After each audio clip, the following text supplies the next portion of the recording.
Hey everybody, Jeppy here, and boy do I have a good video here for you guys today. In this video, we're going to be going over my list for the top 5 worst defenders here in Rainbow Six Siege. So when I decided this list, I wanted to find a way to incorporate ranked and pro league, because the game is totally different in a ranked playlist as opposed to what the pros deal with. Also, a big shout out to my good friends Big Papa Stin and the center for really helping me get this list together, because I gave them my list on the top 5 worst defenders, and they helped me edit it and proofread it and basically finalize the list to incorporate ranked and pro league at the same exact time. So there might be some operators on here that you would be pretty surprised to see. Also, I feel like we're looking pretty good today. I did my hair, I put on a really nice shirt, so I'm putting myself out there, guys. I'm trying to look decent for you, because otherwise, literally 10 minutes ago, I was wearing the bummiest shirt ever and holes in it, and it just looked terrible. So I made sure I did myself up for you guys, so at least you had something decent to look at. Stay tuned for the end of the video, because I'm going to be going over why, spoiler alert, why Castle isn't on the list, and you're going to see why I really do think that Castle truly has the potential to be a fantastic operator, but here in our normal ranked matches, he isn't utilized good at all. So spoiler alert, Castle isn't in the list. All right, now with all that out of the way, let's go into the first defender on our list at number 5.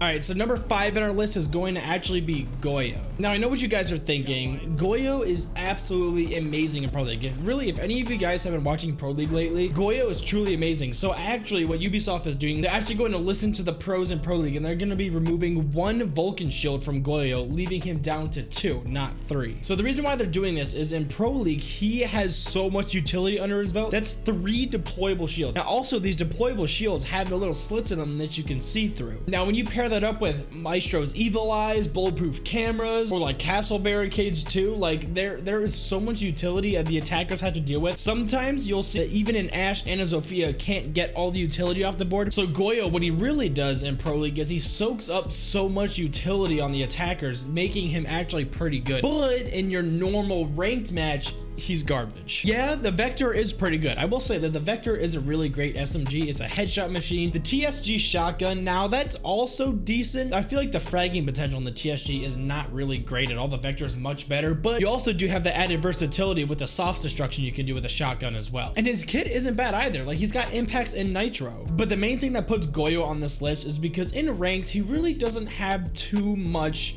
impact on a round. Maybe it's because your average ranked lobby doesn't know how to utilize Goyo correctly, or probably because in ranked, the meta isn't necessarily so much utility based as it is in Pro League, where it's more so frag heavy. So when you have an operator who's basically solely meant there to soak up utility, maybe they're not going to perform as well, because, well, in ranked, you know, it's really all about whoever can kill the enemy team. Utility is there, of course, but I still feel like in ranked, it's mostly about who can get more kills in a round rather than how much utility can be used. So yeah, in Pro League, Goyo's amazing, but in ranked, Goyo's pretty trash, and you could even see that on the win deltas that Ubisoft shows on the charts that they do for the mid-season reinforcements. He's really down there, and odds are he's probably going to be going down even farther because Ubisoft is going to be removing 1 shield from his kit.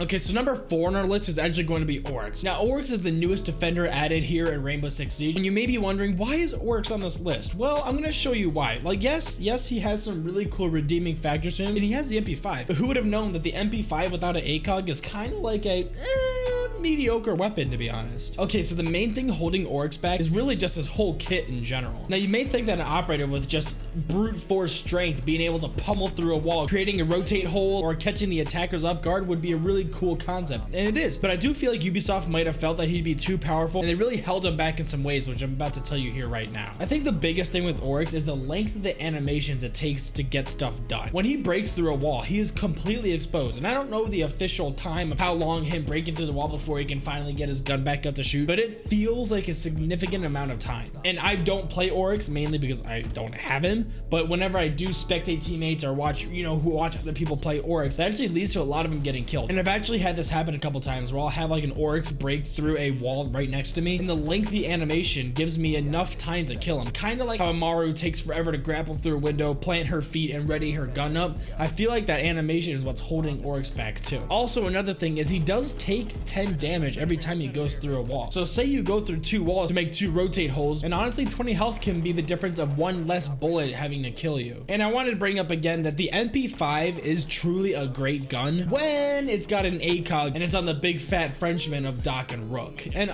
Echo's actually pretty good with it too. Like an MP5 with a hollow is kind of just like a mediocre weapon. I do think Ubisoft is going to buff him in the future because he really does have a poor win delta. What I really do think Ubisoft can do is they can maybe cut the damage of breaking through a wall by 5 to make him actually hurt him only 5 HP, and also shortening the animation of him busting through a wall.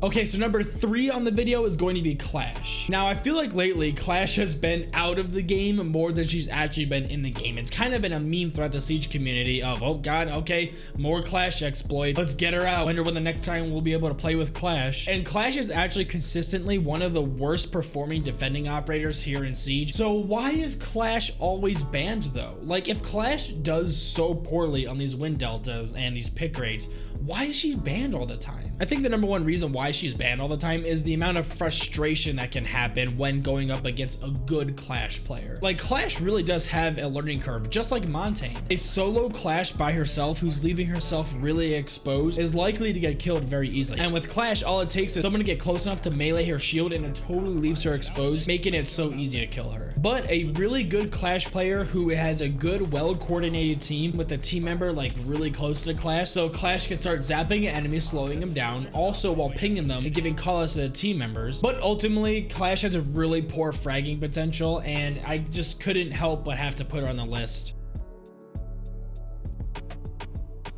Number 2 on our list is going to be Warden. Now, we all know that Warden is pretty trash. Like, he's honestly terrible. His gadget is so situational, so situational. But there is some hope for Warden in the near future. Now, I don't know if you guys have heard, but Ying is going to be getting a crazy buff here. She's going to be getting 2 smoke grenades and adding 1 candela to her kit. Honestly, I feel like Ying is going to be a powerhouse when she gets buffed. Now, since Ying is going to be so strong, maybe Warden might be really good too. But I still feel like Warden would probably underperform even with Ying doing really well. Honestly, what I think Ubisoft should just do is just make it to where his glasses work all the time. There's no cooldown. You don't have to activate a button. He honestly just has his glasses on the entire time. That way, when like a candela or smoke or a flash grenade goes off, you don't have to consciously be able to do it, or you're like, oh crap, I just used my ability 2 seconds ago. I have to wait for the cooldown to happen. And you're probably going to be left exposed just like with any other defender. Another thing with Warden that makes him not very good is he does have the MPX. Now, the MPX in a good player is actually a pretty solid weapon. The MPX in a bad player,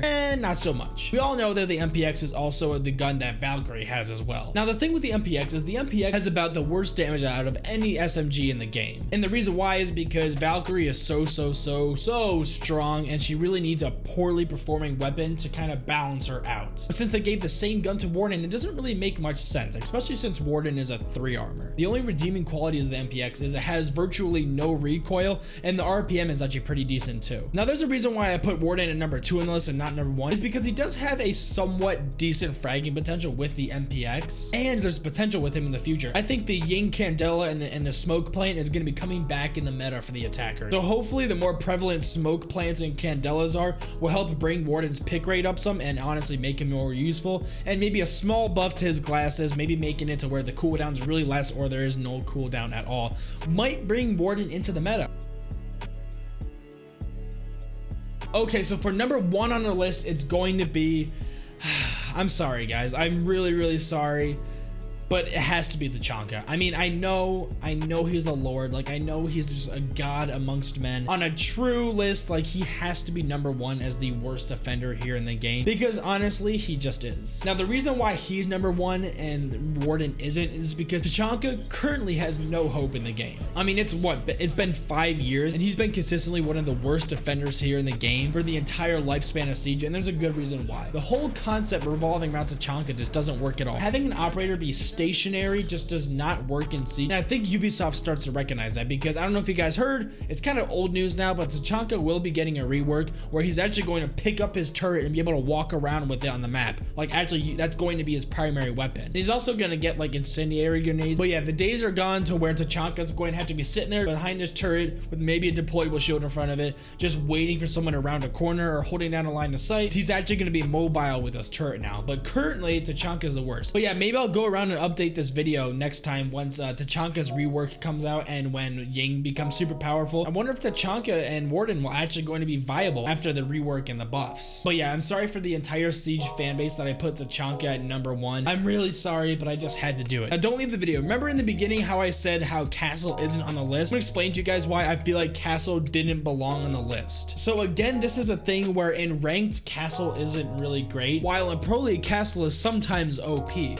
Why is that? I think it boils down to a well-coordinated team versus an average team. I will say that solo queuing Castle definitely isn't the choice like at all ever, because you're probably going to be doing more harm than good. But on a well-coordinated team with a strat on a site that actually works, Castle can be pretty overpowered. The thing with it though is you have to have a team that knows what to do with Castle, where to create rotation holes with impacts or shotguns, what lines of sights need to be broken off with Castle barricades, whether it's an outside window or a doorway leading to site or someone who's lurking off site. Again, it's a utility dump where you're gonna have to use a Ash charge, Sophia charge, grenade, or something to get rid of the castle barricade to get the defender or advance more into the map. Now, obviously the UMP45 is just trash. Like, it's a terrible weapon. The damage is bad. The RPM is bad. The only redeeming quality is its recoil is virtually non-existent. So as long as you're aiming somewhat at the head, and I know the RPM is terrible, you might actually get lucky with the headshot. But yeah, the damage is terrible. Now with Castle getting the super shorty, it's gonna help out a lot with his versatility. But yeah, if you guys have a squad that is like